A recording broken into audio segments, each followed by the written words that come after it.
Hello, this is Shannon with Dogwood Crochet, and today I will be showing you how to wind yarn using a yarn winder and a swift. So here's what my yarn winder and swift setup looks like.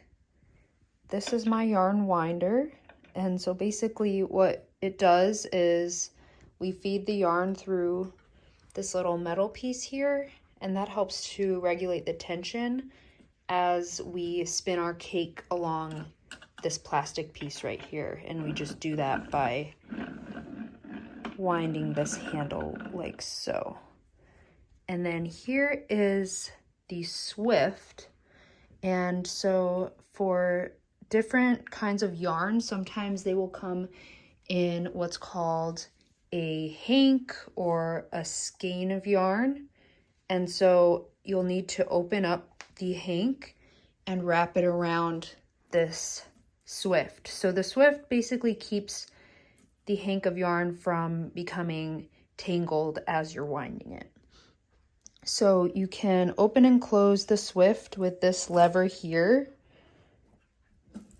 And that also helps to regulate the tension on the hank of yarn to prevent it from tangling.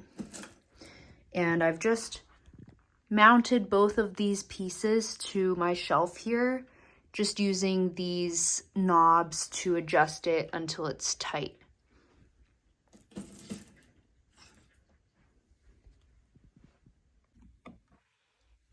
Here's another thing to keep in mind when setting up the yarn winder. These generally come with this little metal piece where you will feed the yarn through, and it will kind of swivel so that it allows you to store it a little bit more easily. But when you're setting it up, make sure that you lock it into place so that it's not moving around as you're winding your yarn. So that's just another tip to be aware of. So today I'm going to be winding this beautiful hank of yarn. It was actually gifted to me from Arcane Fibre, and this is in the color Cozy Cocoa. But basically, before I'm ready to wind this yarn, I just need to prep it a little bit. So I'm going to remove the tag, and then usually you can kind of just push this part out to start unwinding the hank. So you'll see it's kind of twisted, and you just untwist it like that. And then you'll see it'll kind of open up into this long piece like this. It's held together with these knots throughout. So I found that I wait to cut these pieces of yarn until after I have put this onto the swift. So once you have it unwound like this, we're going to place it onto the swift.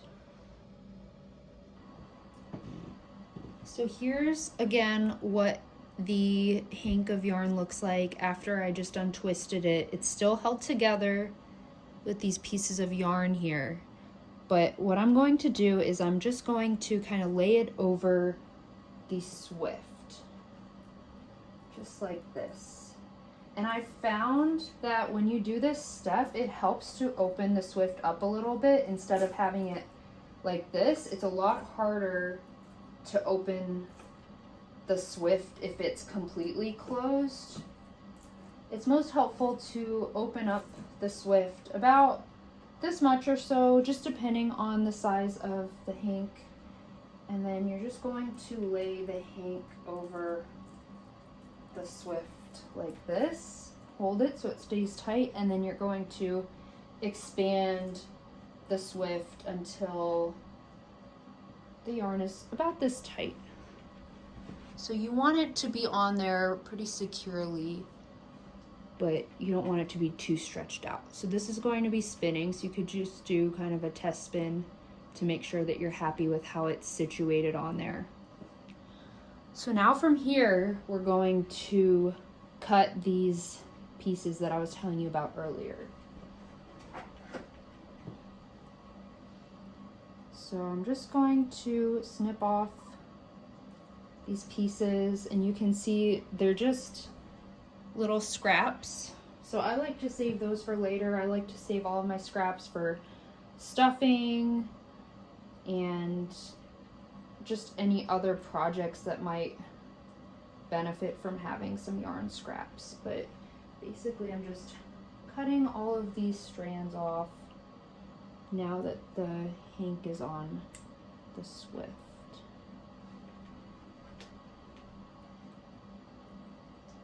I think this is the last piece, and usually you can tell there's kind of more strands involved with this, and this is where the ends of the hank will actually be.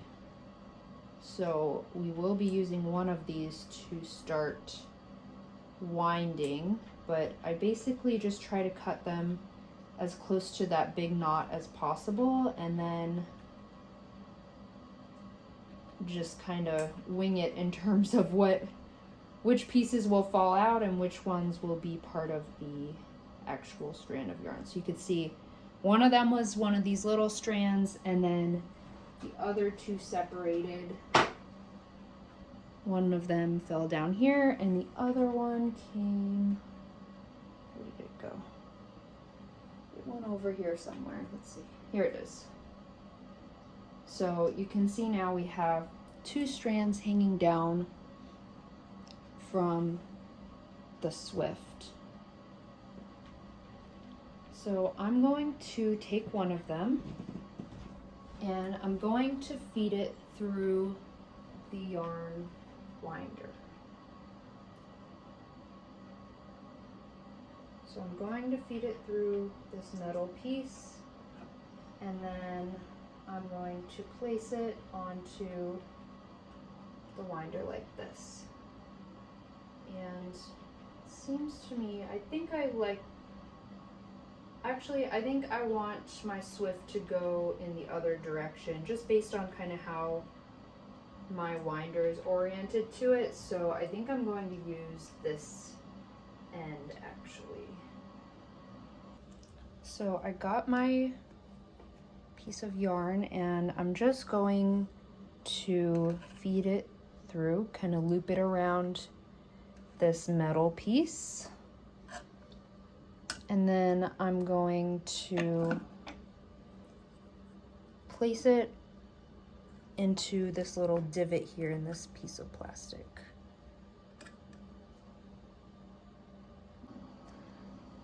Now I'm going to start winding my yarn using this knob here, and it's also helpful to hold the strand of yarn with one hand to help kind of regulate the tension as you go.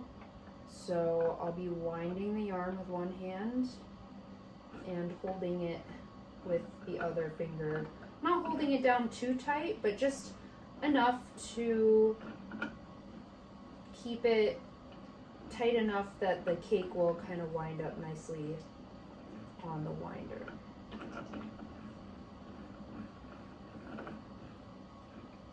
So I'm just continuing to wind, and I will just continue this until I reach the end of the hank that's on the Swift.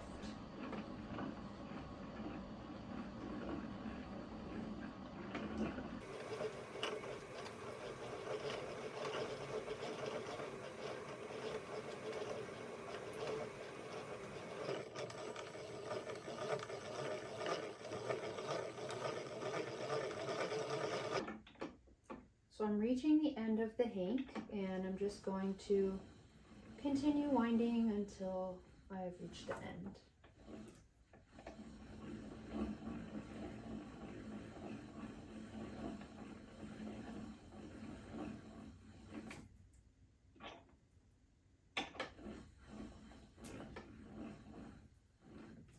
It can get a little bit tricky at the end because the Swift can really get moving quickly when there's less yarn on it. but now I just have this little bit left, and I'm just going to tuck this end in. So I just tucked this end in, and you can see we have our cake on the yarn winder. The cake refers to kind of this type of yarn that's wound up. This is called a cake versus a hank, which is what we started with. So now that we have our yarn cake, I'm going to push down on the middle of this plastic piece here, and I'm just going to kind of wiggle the cake off of the winder like so.